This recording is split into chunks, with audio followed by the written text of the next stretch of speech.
Assalamu alaikum warahmatullahi wabarakatuh, everybody. I'm Preacher Moss, host of the SOS Shout Out Show. I want to say a peaceful Wednesday to you for everybody that's fasting. Alhamdulillah, it seems like Ramadan is whisking through. I pray that your fasts are successful. For those who are not able to fast but have intentions to fast, may Allah increase you and your family as well. I want to give a shout out to Brother Zul Karnain from last week. Our Super Bowl heroes, Super Bowl protesters came on the show. I apologize. I should have let everybody know that was a pre-recorded, pre-taped show, but we're going to probably be getting to that so we can have some more guests on in the future, inshallah. We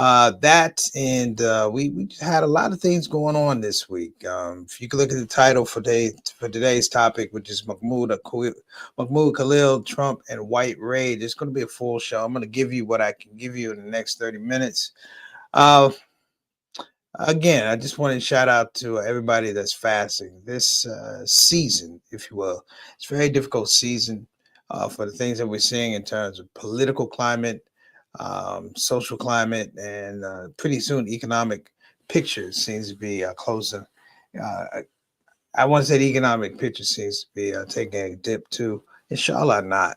Hopefully we're not going to be in the throes of a recession anytime soon. But inflation is on the way up. You know what I'm talking about. 18 eggs cost $20. These things I cannot make up. These things are happening right in front of us. They reveal themselves right in front of us. The scope of doing this show for a lot of years has been enjoyment, and it's being able to connect with people in the community. But I think the frame of the show will change, much the same as my comedy. For many years, I was a social comic. I was a protest comedian. I talked about race. I talked about the poor. I talked about police brutality. I talked about all of these things, and things that in my heart bother me because they repress the human spirit. They oppress the human spirit. And I find myself moving back to that younger version of myself because we have to be active. We have to be heard. We have to have a voice. I'm not knocking present Muslim comedy, Muslim entertainment, but we're just not getting the job. And what I mean by that is we're not producing leaders. We're not producing leaders. I want to give a thanks to my mentor. May Allah be pleased with him. Dick Gregory told me, if you're not moving the needle by what you say on stage, then you're not moving the needle on what's up the street. That we're not inspiring or drawing inspiration from what's out in the street. A lot of times we say, hey, listen, I'm out here in the environment. I'm looking, if you're not moved, emotionally moved to the point of tears when you see people who are poor during the month of Ramadan, those who, when the sun goes down, they cannot eat. Every day is Ramadan for them. I just want to say that those are the hardships that we face. But in this situation, we now have a scenario where, I would say, the wolf has come. We let a wolf in the hen house, thinking that the wolf will not eat the hens. And presently constructed in terms of the presidential identity it's nothing you ever seen before. This is a bitter man. This is a petty man. And you're giving a bitter and petty man the mantle, the most powerful position in the United States of America. And you've given him the minions and the cowards that will allow him to do what he's attempting to do. Now, I have a lot to say today, so I'm gonna ask you guys for a little bit of patience. Plus, my allergies acting up for some reason. I'm gonna ask you to hang on today for the shout out show because we have a lot to talk about, and I don't want you to move because you know what? As much as I talk about these things, it could be the situation, the way current events look, and the way laws are being overlooked. How people are drawing illegality to things that were once legal. Um, I have to say this, and I say it with importance. It could be next week, and there will be no shout out show. It could be next week. There's no shout out show. It could be next week. There's no free press, if you will. That's where we are right now. But while we have it, we're going to take advantage of it. This is Preacher Moss on the Shout Out Show. Don't move. We'll be right back.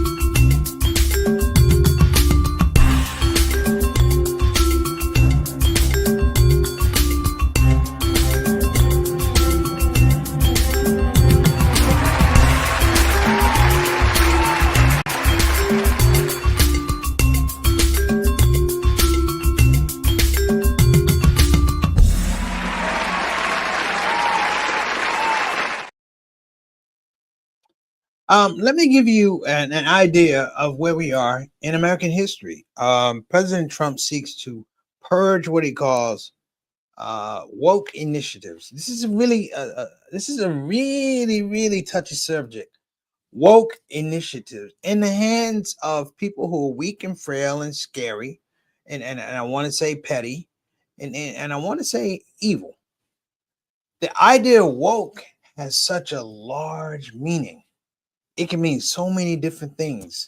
But to these people, woke means that you are aware of your situation. Woke means that you have an opinion.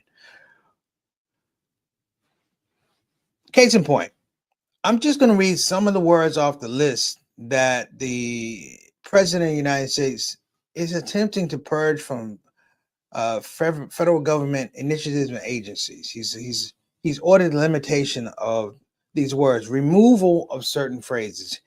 I'm just going to go activism, affirming care, anti racism, at risk, biases, biologically male, BIPOC, Black and Latinx, clean energy, climate crisis, community, diversity, confirmation, bias, cultural heritage, DEI, disability, discriminatory, disparity, diverse groups, diversity, equal opportunity, feminism, Gulf of Mexico, hate speech, implied basis, inclusiveness, inequalities, injustice, intersectionality, marginalized, most risk, multicultural, um, pregnant people, prejudice, pronouns, racial inequality, sexuality, social justice, social economic, stereotypes, systemic, traumatic, unconscious, bias, unprivileged victims.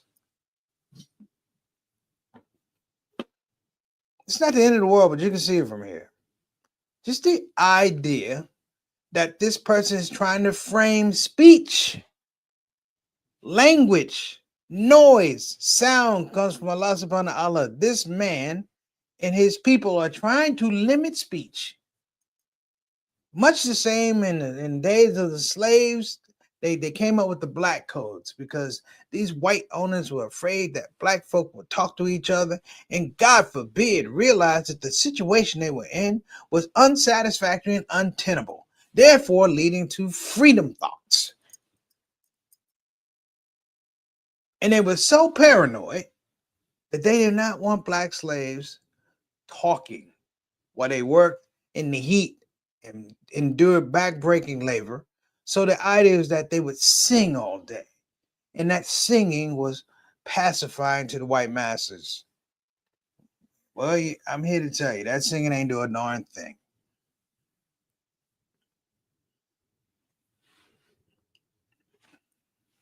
Shout out to Sister Ree. How you doing? Assalamu alaikum wa rahmatullahi wa barakatuh. How's brother Jawad? Hope he's feeling better. Walaikum assalam rahmatullahi wa barakatuh, my main man, Altar Rashid, Canadian envoy to the Shout Out Show. He comes on the show, and there's no terrorists ever talked about when we meet, brothers. We never had terrorists. Good to see you. My main man, Adam, Walaikum assalam rahmatullahi wa barakatuh. Again, Ramadan Mubarak to everybody. And Adam is also in Canada. No terrorists. We have a friendship and relationship that has no terrorists. Brother Bilal and Sister Sonia Dalton Salahuddin out in Houston, Texas. How you doing, beloved? Assalamu alaikum warahmatullahi wabarakatuh. Sister Ruth. Assalamu alaikum warahmatullahi wabarakatuh. Oh, Shiesty, how you doing? Haven't met you, but we appreciate you. Ramadan. Again, Ramadan Mubarak to everybody. Saeed, how you doing, beloved? Janet Smith. Assalamu alaikum. My main man, Sunday Ada Rashid. Lighthouse Moss. This is a dynamic brother, man. He and just what he's done with people out there over the years. I'm happy to know this man. Ramadan Mubarak, brother. Appreciate you. Reza Shari, how you doing? And I don't want to kill your name. Mudan Lotus Baja. That's as good as I'm gonna get today. Thank you for joining the show. Let me get down to this. Okay, let me get down to what I'm talking about today, which is Mahmoud Khalil, Trump, and white rage. Why do they all have a relationship? I'm going to attempt to do bricolage and pull these things together. For those that don't know, Mahmoud Khalil led protests at Columbia University last year. He led anti-genocide protests. I see nothing wrong with that. There's a thing about when people stand up for themselves and folks don't like you, all of a sudden they feel threatened. Mahmoud Khalil simply stood up for what he felt was the truth. Now, people go, what does that mean, preach? The fact of the matter is, and I want everybody to hear this, in the current economy with Trump, it costs absolutely nothing to be wrong. It costs absolutely nothing to be killers. It costs absolutely nothing to oppress people. But to be right in current society can cost you everything. It can cost you your job. It can cost you your house. It can cost you your life. It can cost you the welfare of your families. Mahmoud Khalil, brothers and sisters, it's been demonstrated, wrote an email to Columbia University saying that he was getting threatening messages, that people were threatening the life of him, his wife, and his unborn child. Columbia University never responded. That's what they say. Ironically, I tend to think that Columbia University was in cahoots with Homeland Security, with ICE to pick him up because they had all of his information and knew exactly where to go. And they also know, brothers and sisters, that it's Ramadan. They knew when he was going to be coming home. That's my feeling. I'm going to stick to it. The other thing is the idea of Mahmoud Khalil speaking up for Palestine somehow is anti-Semitic. The two don't match. As they say, the math ain't matching. It ain't matching. But under current administration, it doesn't have to match. And I'm going to encourage all of you to stop trying to find the logic, the reasoning for the things that are happening. These people are unhinged. You know, if someone's trying to kill you, you don't ask them why they're trying to kill you. You don't ask them while they're trying to kill you. You know what you should be doing? Trying to kill them. Thus, as we begin to understand, I want everybody to understand there's a door. Like there's a door right here. And that door has been held back by laws. That door has been held back by reason and mercy. That door has been held back because there wasn't an opportunity for someone to open the door. In this particular administration, the door has been opened. And so the height of lunacy and craziness and racism and xenophobia has run amok. We now allow a non-citizen to come in and handle the affairs, the most sensitive affairs of the United States of America. He wasn't elected. He was never sworn in. It's just doing it. Remember I told you how much it is, how it costs so much to get something right, to do something right? But it costs absolutely nothing to do it wrong. We may spend the next 10 years, 20 years trying to redirect or resurrect our economy based on Elon Trump. That's what I call him. I don't call him Elon Musk. I call him Elon Trump. The one and the same. And what they're born out of, brothers and sisters, is my next thing. They're born out of white rage. Donald Trump, in his own sinister way, has found a scenario of fortune, understanding that I can get these people to do what I want if I can get them to think that I'm going to do what they want. At this point in time, brothers and sisters, you have to understand that the hate, the disparity that's out there, the utter disdain for people who think, particularly in the cities, where you have minorities, you have blacks, you have Latinos, you have Muslims, you have all the diversity, because you don't find a lot of diversity in the country in the rural areas. I just want you to know. But in those rural areas, these people who I would say at the beginning had a gripe with both the Republican and the Democratic Party. But this tinge, if you will, this fallacy that somehow policies or my well-being or my success in the city somehow threatens what you have or don't have in the country is a dangerous misnomer. Over and over and over, the story's been told. And I've said this, years ago, I had to do a show in Aurora College, and it's way out in Moline, Illinois, Quad Cities, Illinois. And there's a mosque down there. There's a masjid down there, in Quad Cities Masjid. And I went there and I sat and I met with the imam and we talked. I did the show at, it was actually Augustana College. I correct myself. I did a show at Augustana College and I decided I had to go to the bank. I basically wanted to cash my check. And I was driving around Moline in that area and I came around the corner. And I saw a large line of people like going around the corner, and I drove around. That line just snaked all around the corner, and then went to this thing. And I'm like, well, maybe it's a event because you're in the heartland of America. What it was back then, brothers and sisters, I'm talking about in the early 2000s, what it was these people were not there for a special event. These people were there to give food. That a closer analysis of this area was that area had been suffering. No manufacturing jobs, no new economy coming in. Crime was high. They were poor. Now, the only thing more dangerous about being poor is being prideful. When you're prideful and you're poor, it opens you up to a lot of illnesses of the heart. And one of the illnesses of the heart is you begin to blame it on other people that you can't see, people that you can't talk to, people that you don't engage with. And that animosity grows and it grows and it grows and it grows. So Mahmoud Khalil was a victim of this thing growing and growing and growing and growing. Many of us have been fooled when we talk about anti-Semitism and things like that, because anti-Semitism in the United States is really just an outgrowth. It's another variation of, guess what? Stand your ground. We all know George Zimmerman killed a young black man, and he got off on a rule called stand your ground, right?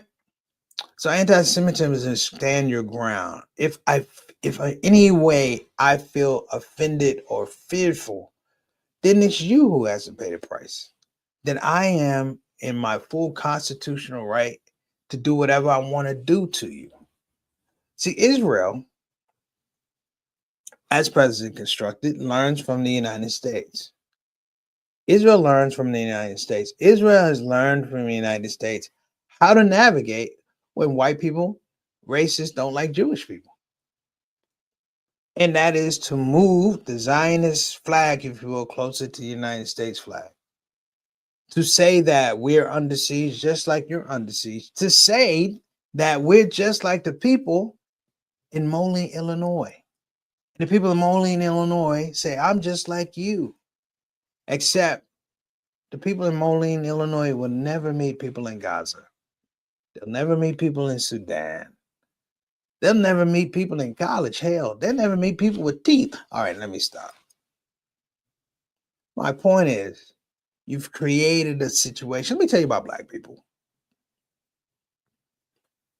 The problem with black people in the United States is one, it ain't that we don't have places to go. We ain't gonna go. We're not gonna go. We are fundamentally not built like that. We're not built like that. We're not built to run. We're built to fight. Right? We understand stand your ground too. In America, it's supposed to be a white right to stand your ground. But black people have been standing their ground for a long time. History, which is trying to be erased, I just told you some of the words that Trump is trying to get rid of. Activism, Black and Latinx diversity, confirmation, cultural heritage. He's trying to weaken the language of protest. He's trying to weaken the language of accountability. Well, not weaken, trying to get rid of it altogether, which means that if you come into these jobs, you can't have those things as part of your orientation, right? Start thinking a little bit more. Start thinking a little bit more. You know, white rage is something I've seen a lot. You've seen some people come on the ShOUT show who weren't invited to try and throw some white rage in. And I'm gonna be honest, I know I could have handled it better, but I didn't. I don't do well. You come at me, I come at you. I'm not perfect. Allah forgive me. But the thing I think is really, really important, and I think we should drill down on this. We, you, me, all of us have to stop reacting. We have to stop thinking someone's going to hit us and waiting to be hit. You have to think someone's going to cancel us and sit and wait to be canceled. We have to think deeper. We have to stop worrying about someone's going to come take our $5 to the point that we don't go out and make $500. You know, that's the illness. And if we reverse it from this whole idea of how many people are trained, and I'll be honest, in America, a lot of immigrants, even immigrant Muslims, let's just keep it up, keep it a buck. When you come here, you are oriented with a duty to retreat, which means that when America yells, you shrink. When America tells you you're wrong, even though you're right, you try to figure out how wrong am I, how right am I. That America is taken from you when they gave you citizenship in some regards, the ability in many regards to stand 10 toes down and say what you feel. Mahmoud Khalil is a legal citizen. Taking him was a show. It allowed two things. Number one, it put fear in the hearts of people that these people are above the law. They're not above the law. This was what we call in the hood a perp walk, which means that we're going to lock him up, but we're going to make sure everybody's going to see him locked up. It's going to be on every camera, every Instagram post. He was locked up. He was this, he was that. But when he's released, that same energy won't be there. He's somewhere down in Louisiana right now. May Allah guide and protect him, and God protect his wife and unborn child. But here are the facts. The laws won't allow him to be deported, because if the laws allowed him to be deported on something this public, it's going to be public outcry. It's the thing that they don't want. It's the thing where we move from duty to retreat to stand your ground. Y'all may be young in the audience, but there was a situation in the United States in the black community years ago. There was a man named Rodney King, may rest in peace. And Rodney King was driving down the road in California I guess Rodney was a little tipsy, which is fine. That happens. He shouldn't have been drinking and driving. However, he was beaten, brutally beaten by white cops. And in any other situation, America would have said it didn't happen. He's lying. He's fabricating. But someone had a videotape. And we watched Rodney King get beaten senseless. He was helpless. He was unconscious. They kept beating him. They did everything except show him any kind of humanity. He pleaded with him. And when the videotape came out, a lot of white America tried to figure out, well, he was resisting arrest. He wasn't resisting arrest. He was concussed. The man had a concussion. He was fighting for his life. I do not blame him at all. And even then, when the trial came in Simi Valley, all 4 officers were found not guilty. Why? Because it's a white law. And just the same as Ferguson, they can say, hey, listen, I felt threatened. See what I'm saying? I felt threatened. Now, the larger part was when the people reacted, and they tried him again. Well, they didn't try him again. When that verdict came out, all hell broke loose. It's called the LA riots. Look it up. They tore that city up. They set LA on fire. And when they had the second trial, they were found guilty. Because the thing about white rage is it's not remotely comparable to black rage, to oppressed rage, to the rage that we have to carry when we understand that our moms and our grandparents didn't live full lives because of racism. My grandfather lived most of his life not being able to vote, but being subjected to the fact that not being able to I want to say contest these things. The illness of white supremacy is that I've set it up that you can't contest it at all. Now I'm going to tell all my friends, guess what? That person accepts my leadership. That person is accepting what you'll never find a slave, not now at least, but you would never find a slave that was understanding and inviting of being a slave. But that's what we're looking at right now. I'm going to give you some thoughts about Donald Trump. I do a joke about Donald Trump. It's called Donald Trump E flat. In fact, I'm going to bring it up for you. And what this has to do with, brothers and sisters, is the danger that we will it's the danger that we'll get to the point where we're so used to this behavior that it'll be all right. It's like in prison. It's like you stay in prison for a really, really long time. Even when you're visiting sometimes,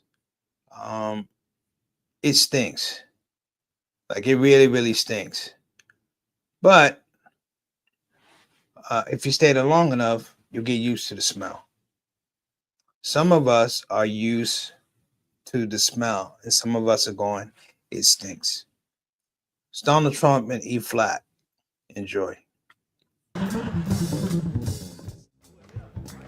Everybody, we're back.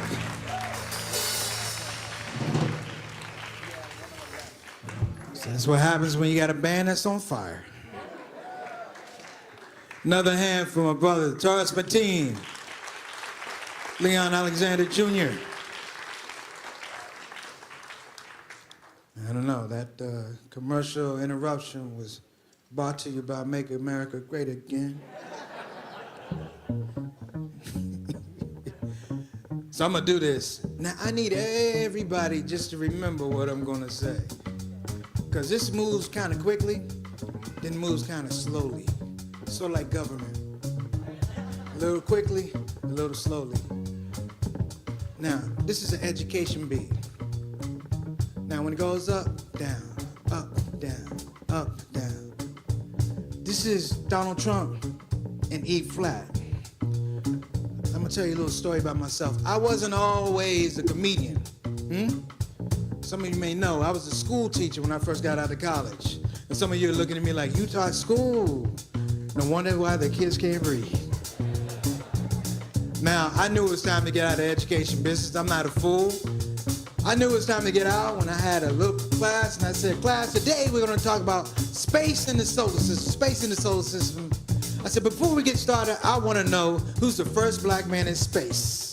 Little Booger raised his hand and said, Darth Vader. Which brings us to our president. Let's take it down a little bit. Okay. My first year teaching will illustrate to you what you are really dealing with in terms of a presidential personality. Now, this requires a little slow thinking and a little fast thinking, okay, at the same time. Donald Trump in E flat. My first year of teaching, I taught severely emotionally disturbed children, which makes me uniquely qualified to talk about this president right now. No knock or disrespect to kids who are severely emotionally disturbed, but we're gonna have to go there. My first year of teaching was rough, highlighted by the fact that my first week of teaching, I had a student that would get up at 2 o'clock on the dot, get up, and he would urinate on the floor. We were sitting around like, what is this going on? He did it Monday, he did it Tuesday, he did it Wednesday, he did it Thursday and Friday, right? Now the first week we were outraged. Oh my gosh, I can't believe this is going on. What's happening? Oh my gosh. Second week comes. 2 o'clock comes, he got up and he urinated on the floor again. Monday, Tuesday, Wednesday, Thursday, Friday. But the reaction was different. People were compassionate, like, do you need a hug? Do you want to talk to somebody? Is everything all right at home? Now the third week, this will help you out. The third week,